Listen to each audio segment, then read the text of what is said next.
सीवान के दिवंगत सांसद मोहम्मद शहाबुद्दीन के बेटे ओसामा साहब के समर्थकों के लिए एक बड़ी खुशखबरी है।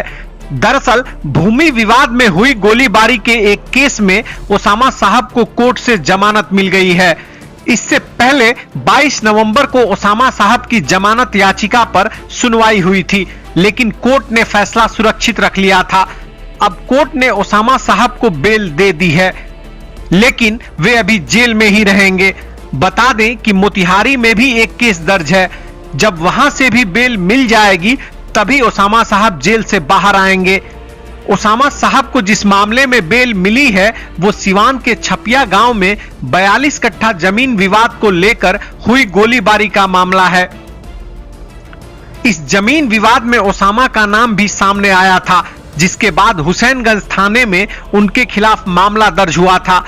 इस मामले में सिवान पुलिस ने ओसामा साहब को राजस्थान जाकर गिरफ्तार किया था। राजस्थान में ओसामा साहब ट्रैफिक नियमों के उल्लंघन को लेकर गिरफ्तार किए गए थे। हालांकि इस मामले में उन्हें अगले ही दिन जमानत मिल गई, लेकिन सिवान पुलिस को जैसे ही इस संबंध में पता चला तो एक टीम राजस्थान पहुंचकर गिरफ्तार कर ली थी। बता दें कि हाल ही में ओसामा साहब के जमानत को लेकर पैसे भी मांगे गए थे। इस संबंध में हिना साहब की ओर से एक आवेदन भी दिया गया।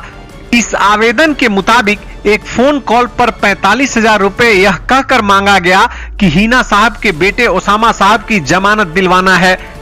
हिना साहब ने सिवान जिले के एसपी शैलेश कुमार सिन्हा के पास एक आवेदन देकर कहा कि मेरे बेटे ओसामा साहब के कैरियर को दागदार और बदनाम करने के लिए कुछ वर्षों से प्रयास किया जा रहा है।